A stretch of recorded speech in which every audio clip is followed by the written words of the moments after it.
जय माता दी। आइए सुनते हैं फाल्गुन मास में सुनी जाने वाली आस माता की यह कहानी। आस माता का व्रत फाल्गुन शुक्ल पक्ष की प्रतिपदा से लेकर अष्टमी तक कोई भी दिन देखकर एक दिन कर सकते हैं। व्रत के दिन आस माता की कहानी सुनी जाती है। आस माता की कहानी या आस माता की कथा सुनने से कष्टों का निवारण होता है और सुख सौभाग्य की प्राप्ति होती है। एक पट्टे पर एक जल का लोटा रखें। लोटे पर रोली का साठिया स्वास्तिक बनाएं, चावल चढ़ाएं, 7 दाने गेहूं की हाथ में लेकर आस माता की कहानी सुने।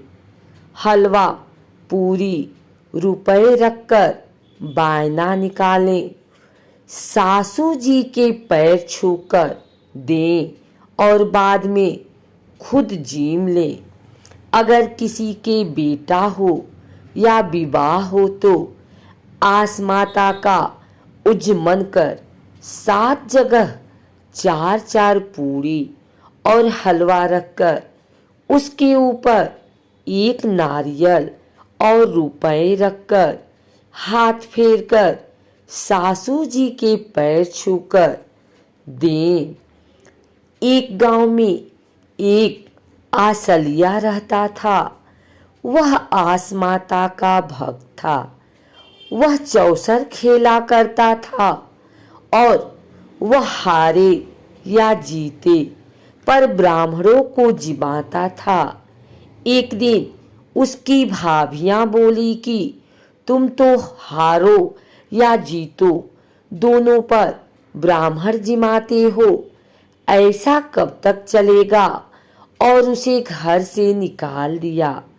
वह घर से निकलकर शहर में चला गया। तब आस माता के व्रत का दिन आया। वह आस माता का व्रत कर पूजा करने बैठ गया। सारे शहर में खबर फैल गई कि एक चौसर का बहुत अच्छा खिलाड़ी आया है। खबर फैलते फैलते राजा के पास पहुंची तो यह सुनकर राजा उसके साथ खेलने आया। राजा चौसर में आसलिया से हार गया।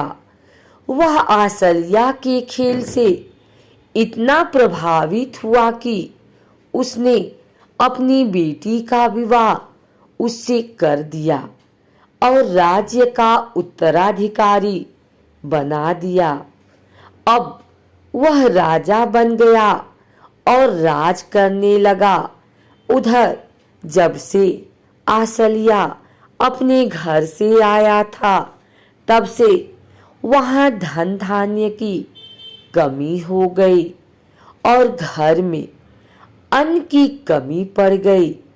इसलिए वह भी नगर में आ गए। उसकी भाभियां उसे ढूंढने निकल गई। वहां उन्होंने सुना कि एक आदमी जुए में राजा से जीत गया। तब वह उसे देखने के लिए गए। वहां उसकी मां ने उससे कहा कि मेरा बेटा भी यहीं पर जुआ खेलता है, हमने उसको घर से निकाल दिया था।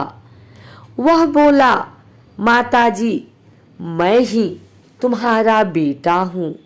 तुम्हारी करनी तुम्हारे साथ, मेरी करनी मेरे साथ। इसके बाद वह अपने परिवार के साथ रहने लगा और सुख से राज्य करने लगा। हे आस माता, जैसा आसलिया को दिया वैसा सबको देना। आस माता की कहानी सुनने को हुंकारा देने को और पूरे परिवार को देना। हिंदू पंचांग के अनुसार आस माता की पूजा और व्रत करने वाले मनुष्य का कभी अनिष्ट नहीं हो सकता। इस व्रत और पूजन के विषय में ज़्यादा लोग नहीं जानते। यह व्रत बहुत दुर्लभ है। इसकी विधि बहुत ही आसान है।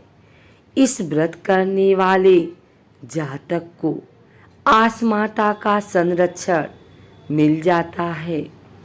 आस माता सदैव उसकी सहायता करती हैं। आस माता का व्रत एवं पूजन बहुत ही शुभ परिणाम देने वाला माना जाता है। इस व्रत और पूजन को करने वाले जातक का कभी अनिष्ट नहीं होता। उसका सदैव मंगल ही होता है। जीवन में उसे सभी प्रकार के सुख साधन प्राप्त होते हैं। वो एक सुविधापूर्ण जीवन जीता है। वो हमेशा विजयी होता है। उसको कभी धन धान्य की कमी नहीं होती। जीवन में प्रसन्नता आती है। पारिवारिक संबंधों में मधुरता आती है। व्रत के दिन प्रातःकाल स्नान आदि नित्य क्रिया से निवृत्त होकर स्वच्छ वस्त्र धारण करें। पूजा स्थान पर चौकी बिछाकर उस पर एक जल से भरा कलश स्थापित करें। धूप दीप जलाकर कलश पर रोली से स्वास्तिक बनाकर उस पर चावल चढ़ाएं। यदि किसी के पुत्र का जन्म हुआ हो या पुत्र का विवाह हुआ हो तो उस वर्ष आस माता का उद्यापन अवश्य करें। आस माता के व्रत के उद्यापन में उपरोक्त विधि से पूजन करें। उद्यापन में 4 पूरी और हलवे के 7 बायने निकाले और उसमें से एक पर तिल और दक्षिणा रखकर अपनी सास को दें। बायना देने के बाद उनके चरण स्पर्श करके उनसे आशीर्वाद प्राप्त करें। फिर बाकी बचे 6 बायने सुहागिन स्त्रियों में बांट देवें। अगर आपको हमारी वीडियो अच्छी लगी हो तो इसे लाइक करें, कमेंट करें, शेयर करें और हमारे चैनल भक्ति गाथा को सब्सक्राइब करके बेल नोटिफिकेशन ऑल पर सेट कर लें ताकि आगे आने वाली वीडियो सबसे पहले आप तक पहुंच सके। धन्यवाद।